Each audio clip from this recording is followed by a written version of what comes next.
అందరికీ నమస్కారం. సబ్స్క్రైబ్ చేసుకున్న వాళ్ళకి ధన్యవాదాలు. ఎవరైనా సబ్స్క్రైబ్ చేసుకోకుండా ఉంటే తప్పకుండా దయచేసి సబ్స్క్రైబ్ చేసుకోండి. అలాగే ఇటువంటి ఇంపార్టెంట్ వీడియోలు 10 మందికి షేర్ చేయండి. వాస్తవాలు తెలుస్తాయి. ఇది మీ డబ్బుకు సంబంధించిన విషయం. మీరు కష్టపడి పనిచేసి మీరు ఏదైనా వస్తువు కొన్నా, సామాన్లు కొన్నా వాటికి మీరు ట్యాక్స్ కడతారు. ఇంకా ఉద్యోగం చేసే వాళ్ళు ట్యాక్స్లు కడతారు. మీరు ఎంతో కష్టపడి సంపాదించి కట్టే ట్యాక్సులతో ఈ ప్రభుత్వ పెద్దలు ఏం చేస్తున్నారన్నది ఒకసారి మనం ప్రతి ఒక్కరం కూడా ఆలోచన చేయాలి. అలాగే వాళ్ళు మాత్రమే కాకుండా వాళ్ళ కుటుంబ సభ్యులకు ఎటువంటి నజరానాలు ఇస్తున్నారు, ఎలా వాళ్ళు లబ్ధి చేకూరుస్తున్నారు అన్నది 10 మందితో డిస్కస్ చేయాల్సిన అవసరం అయితే ఉంది. ఈరోజు నేను ఒక జీవో చూశాను. GO number 93 dated 17th of August 2026. Government, after careful examination of the matter, hereby nominates Sri Konidela Nagendra Rao, Member of Legislative Council AP, as the Chairperson of the Executive Committee of AP Green, for effective functioning of the society and to facilitate effective coordination, implementation and monitoring of the objectives and activities of AP Green and the District Green Development Agencies. In accordance with the provision made in the GO read above, Sri Konidela Nagendra Rao MLC shall be accorded cabinet rank status by virtue of his position as chairperson of the Executive Committee of AP Green, subject to the terms and conditions applicable to such status. Kantilal Dande, Principal Secretary to Government. So, Executive Committee of AP Green అనే సంస్థకి అంటే AP green అనే సంస్థకి chairperson అంట నాగేంద్ర బాబు ఉరఫ్ Nagababu Nagendra Rao. So అతనికి cabinet rank status ఇస్తున్నాము. ఎందుకంటే అతను chairperson of the executive committee of AP green అంటున్నారు. ఆల్రెడీ ఎమ్మెల్సీ క్యాబినెట్ ర్యాంక్ ఇస్తున్నారు. ఎమ్మెల్సీగా నాకు తెలిసి 2025 ఏప్రిల్లో బాధ్యతలు తీసుకున్నాడు. తర్వాత ఆంధ్రప్రదేశ్కి 3 సార్లు 4 సార్లు వచ్చాడు. అంతకంటే ఎక్కువ రాలేదండి. జీతం తీసుకుంటున్నాడు. గత 15-16 నెలలుగా జీతం తీసుకున్నాడు. జీతానికి న్యాయం చేశాడా అంటే మీకే తెలుసు, నాకంటే కూడా బాగా. పక్క రాష్ట్రంలో ఈ కామెడీ షోలలో వెకిల్ నవ్వులు నవ్వుకోవడం, అలాగే వాళ్ళ కొడుకు సినిమా వస్తే సినిమా ప్రమోషన్ల కోసం రీల్స్ చేసుకోవడము, ఆ జబర్దస్త్ టీంతో కమెడియన్స్తో కామెడీలు చేసుకోవడము, ఇది అతను చేస్తున్న పని. అప్పుడప్పుడు ట్విట్టర్లో పోస్టులు పెట్టడము. ఇంతకంటే రాష్ట్రానికి ఎమ్మెల్సీగా నాగబాబు వెలగబెట్టింది ఏంటంటే ఎవరు కూడా చెప్పలేరు. ఏం చేశాడు మిమ్మల్ని అడుగుతున్నాను. మీరు కింద ఖచ్చితంగా కామెంట్ సెక్షన్లో రాయాలండి. నాగబాబు ఏం చేశాడు ఎమ్మెల్సీగా? ఏమీ చేయకపోగా ఇప్పుడు క్యాబినెట్ ర్యాంక్ పోస్ట్. ఏంటి క్యాబినెట్ ర్యాంక్? చాలామంది మీరు వినే ఉంటారు. క్యాబినెట్ ర్యాంక్ అంటే దానివల్ల ఉపయోగాలు ఏంటి, ఏం చేస్తారు అంటే చదివి వినిపిస్తుంది చూడండి. చాలా చాలా ఆసక్తికరం. అందుకే చెప్పాను మీరు 10 మందికి షేర్ చేయాలని చెప్పేసి. ఆంధ్రప్రదేశ్లో ఎమ్మెల్సీకి ఎంత వస్తుందంటే జీతం 12,000 అంటే ఒట్టి జీతము, అండ్ అలవెన్స్లు వచ్చేసి 1,13,000, మళ్ళీ కార్ అలవెన్స్లు 15,000. సో దాదాపుగా అన్నీ కలుపుకుంటే ఒక 2 లక్షలు ఎమ్మెల్సీకి జీతంగా వస్తాయి. అంటే అలవెన్స్లు, కారుకు, వాటికి వీటికి అన్నీ. సో అతనికి క్యాబినెట్ ర్యాంక్ వస్తే ఏమొస్తుంది అంటే నెలకు జీతం 2 లక్షలు, ఇతర అలవెన్స్లు ఫెసిలిటీసు 2.5 లక్ష. సో మొత్తం ప్యాకేజ్ ఎంత క్యాబినెట్ ర్యాంక్ వస్తే అంటే 4.5 లక్ష. క్యాబినెట్ ర్యాంక్ వస్తే 4.5 లక్ష. సో ఈ అంటే జీతం కాకోకుండా అలవెన్స్లు 2.5 లక్ష అన్నాను కదండి. ఆ 2.5 లక్షల్లో వ్యక్తిగత సహాయ సిబ్బంది, వాహన అలవెన్స్, ఇతర సౌకర్యాలు ఉన్నాయి. ఇవి ఒక నివేదిక ప్రకారం ఇందులో సిబ్బందికి సుమారు 70,000, వాహన అలవెన్స్ 60,000, మొబైల్ డేటా అలవెన్స్, దేశీయ అంతర్జాతీయ ప్రయాణ సౌకర్యాలు కూడా ఉన్నాయి.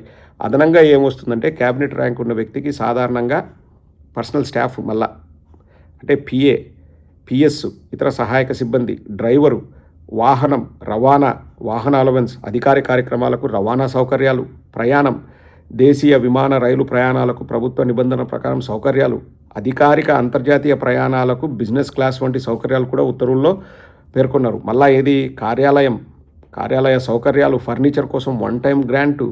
2025లో క్యాబినెట్ ర్యాంక్ ఉన్న వారికి ఫర్నిచర్ అండ్ క్రాకరీ కోసం 70,000 1 టైంగా ఇచ్చినారు. సో సంవత్సరం ఒక్కొక్కసారి 1 టైంగా ఏదో ఒకటి ఇవ్వడము. మళ్ళా ప్రోటోకాల్ ఉంటుంది.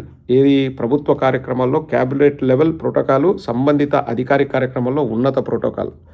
ఇప్పుడు MLC plus cabinet rank chairman ఇప్పుడు నాగబాబు ఏమేమి వస్తాయంటే ఎమ్మెల్సీకి సంబంధించిన శాలరీ అలవెన్స్లు ప్లస్ క్యాబినెట్ ర్యాంక్ కోసం 2 లక్షల శాలరీ, 2.5 లక్షల అలవెన్స్లు, staff, vehicle related facilities, travel facilities, office facilities, protocol status, furnitures, ఇంకా విదేశాలకు వెళ్ళాలంటే బిజినెస్ క్లాస్ టికెట్లు.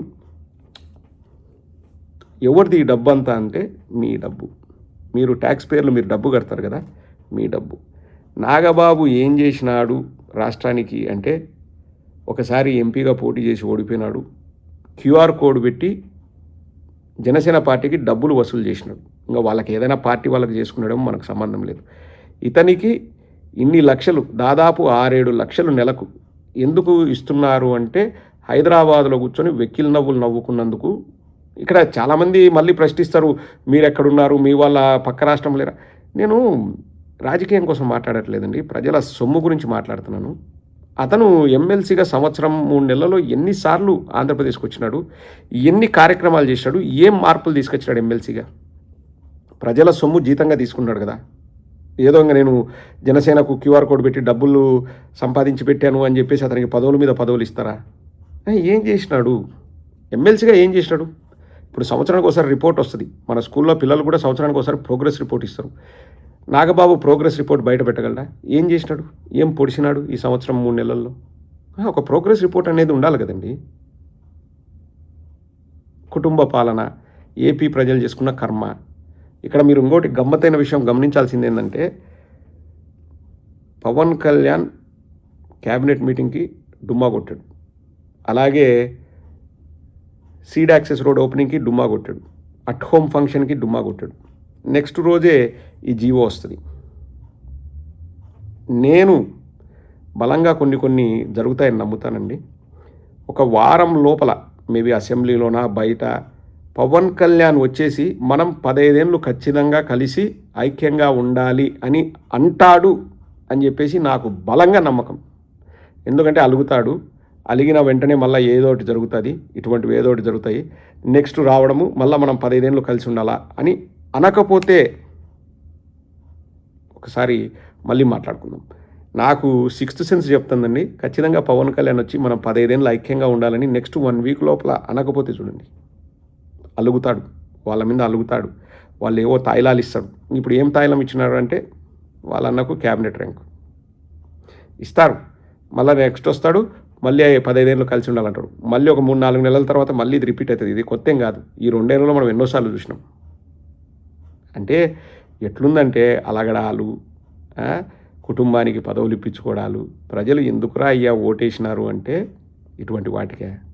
చూడండి, నాగబాబుకి దాదాపుగా ప్రతి నెలకి హైదరాబాద్లో కూర్చొని వెక్కిల్ నవ్వులు నవ్వుకోవడానికి, రీల్స్ చేసుకోవడానికి ఆయనకు ప్రభుత్వం ఇచ్చే డబ్బు 6-7 లక్షల రూపాయలు. మీరు కష్టపడి చెమటోడ్చి రక్తం చిందించి తినక కూడబెట్టుకొని అందులో మళ్ళీ ట్యాక్సులు కట్టుకొని మీరు ఒక ఈ ఊరు నుంచి పక్క ఊరికి పోవాలంటే 100 సార్లు ఆలోచించే స్టేటస్లో ఉన్న మీరు ట్యాక్సులు కడితే నాగబాబుకు వెక్కిల్ నవ్వులు నవ్వుకుంటా హైదరాబాద్లో కూర్చునేందుకు నెలకు 6-7 లక్షల జీతం, హోదా, కారు, బంగ్లా, విదేశీ ప్రయాణ ఖర్చులు.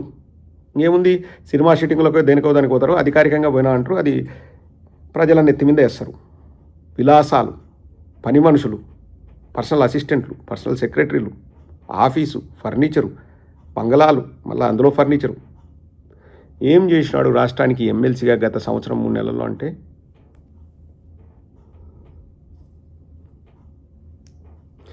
ఎంత డబ్బు అన్యాక్రాంతం అవుతుందో చూడండి. ప్రజలు కష్టపడి ట్యాక్సులు కట్టే డబ్బు ఎలా వృధాగా అవుతుందో ప్రతి ఒక్కరూ ఆలోచించలేము. ఏ ప్రభుత్వం అయినా కానీ వీటిని అరికట్టాల్సిన బాధ్యత అందరిపైన ఉంది.